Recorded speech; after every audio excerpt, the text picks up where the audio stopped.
Our movie opens with the train speeding along the tracks as the passengers get into their seats. We meet Dr. Louis Shaler, a prominent physician who is napping in his seat with his young son Max beside him.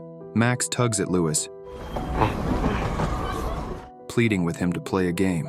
Louis, half awake, agrees, and they play a game of rock, paper, scissors. Their moment is interrupted when Louis gets a phone call. The noise in the carriage is too much, so he steps out into the corridor so he can hear. While on the phone, Louis notices Max chatting with a woman in the seat next to him. Max, in his excitement, accidentally spills a drink on the woman's clothes. Louis quickly hangs up, rushes back, and apologizes while offering her a tissue. He insists Max apologize to the woman as well. The woman assures him it's not a big deal and rejects his offer to pay for the cleaning. They all get back into their seats and Louis explains to Max that he has to stay with his grandmother because Louis has to work. The woman asks about his profession and Louis briefly describes a particularly difficult case involving a rare disease. Meanwhile, tension builds as a man lights a cigarette on the train.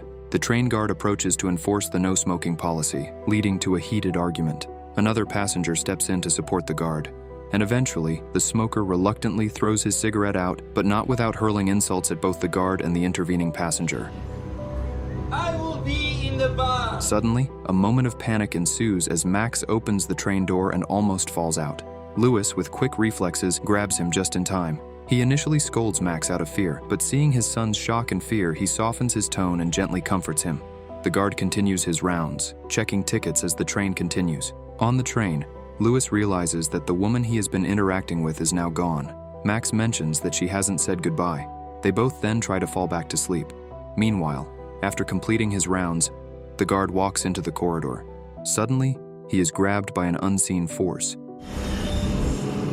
Despite his efforts to resist, he is ultimately overpowered and taken away. Louis gets up and sees that the woman has returned. They notice that they are the last passengers on the train. He asks her where she is getting off, and she replies, Tunbridge Wells. Louis mentions he is getting off at Tunbridge, noting it is the last chance for some rest as he won't be able to sleep at work. The woman reveals she works in event planning, saying that it is pretty boring, while Louis's job as a doctor sounds exciting and fulfilling to her. Louis explains that his work often results in sleepless nights. She then mentions she has abandoned her friends that night. She shares that her friends are trying to cheer her up after a recent breakup, organizing a girls' night out rager in London.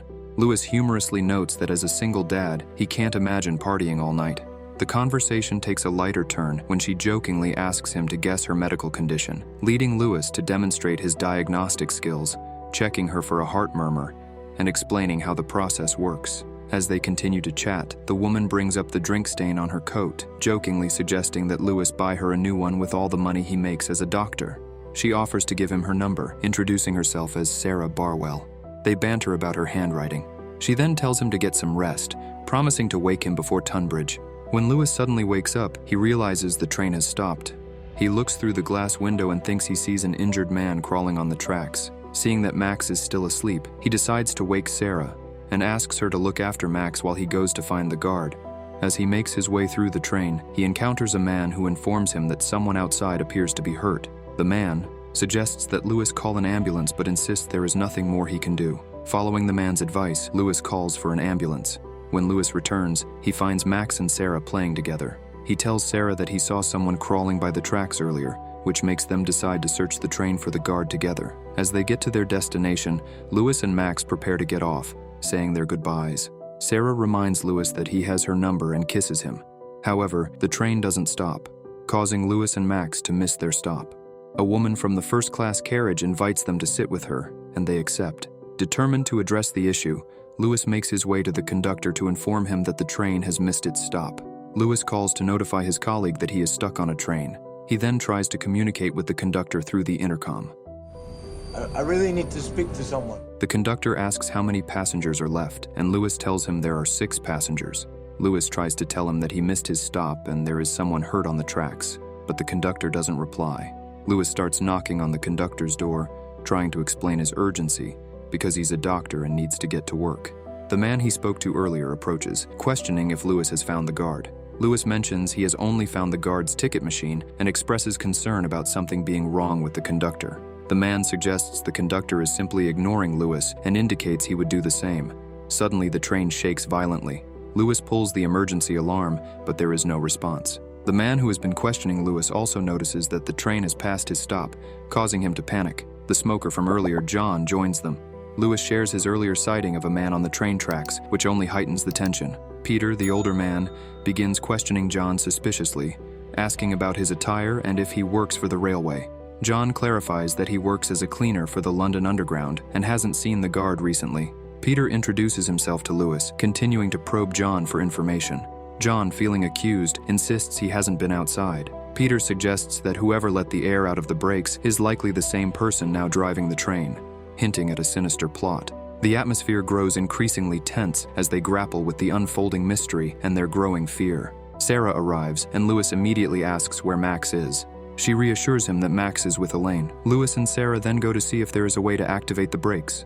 John joins them, inquiring if they are married. Peter appears and tells them to stop meddling, warning that the police are already in contact with the conductor and have cautioned against any actions that might jeopardize their efforts to stop the train. Despite Peter's warnings, Lewis manages to open a door, and they enter the compartment. Peter tells them not to touch anything inside.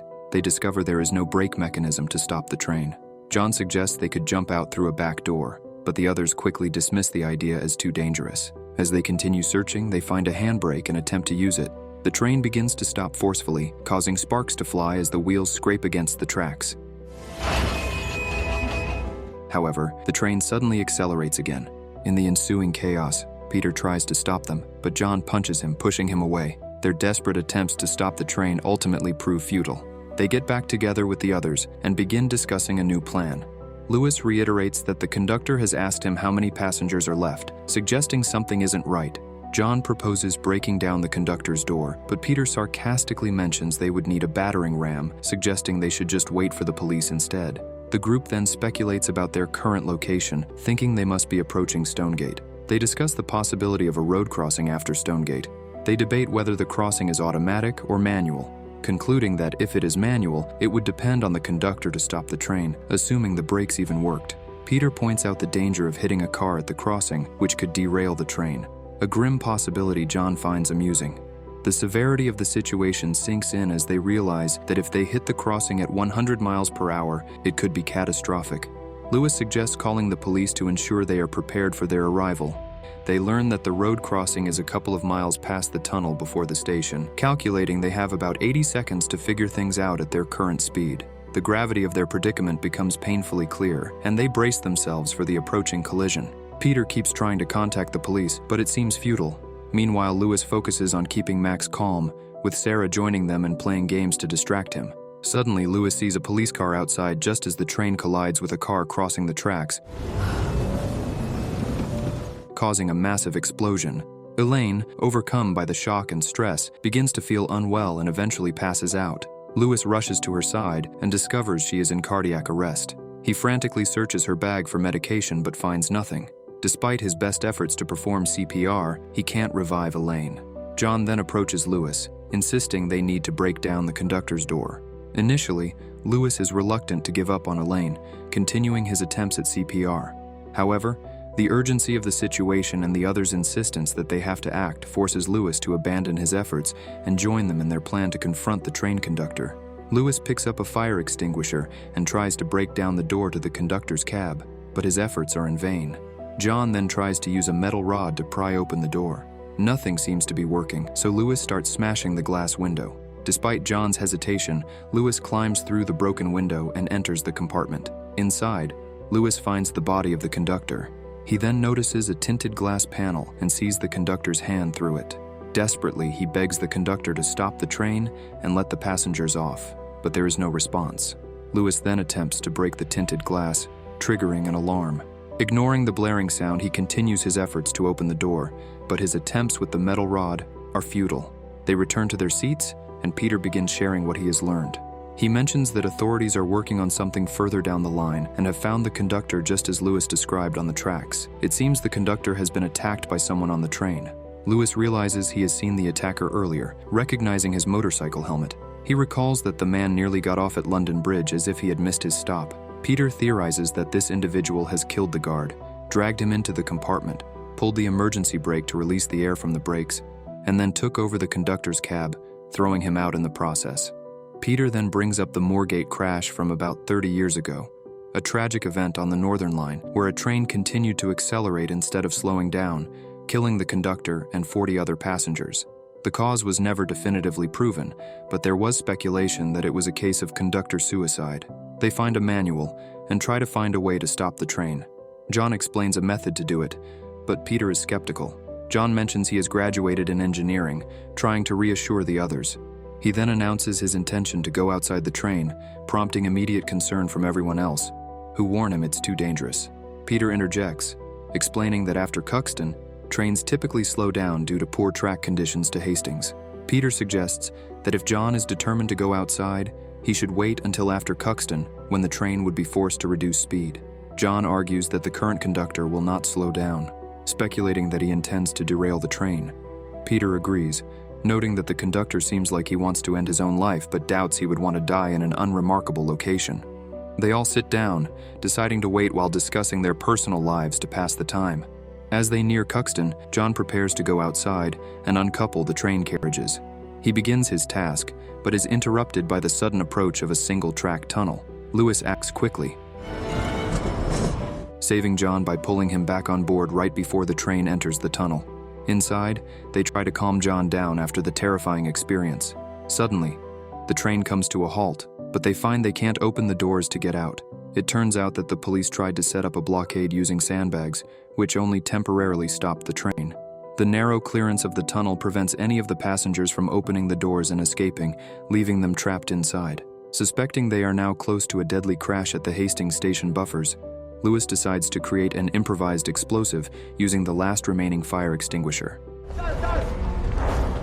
The explosion successfully destroys the floor panels, giving them access to the coupler. Peter volunteers to detach it, but he tragically falls through the gap and is killed. The burning carriages separate, hurtling through a suburban station as the helpless police officers can only watch. Lewis remains in the front car and instructs John to use the rear handbrake to stop their section. John and Sarah manage to halt their carriage using the handbrake. With the train leaking fuel and continuing to burn all around him, Lewis takes a moment to compose himself, summoning his courage. He runs and leaps from the carriage just as the entire vehicle explodes behind him. The film concludes with Sarah and Max hurrying to Lewis. They discover him alive and conscious, feeling both relieved and emotional as they embrace him. Shortly after, John joins them, and together they sit, reflecting on the traumatic ordeal they have just endured, thankful to be alive and reunited. Thanks for watching Spoiler Plate Recaps. Make sure to like and subscribe, and we'll see you in the next video.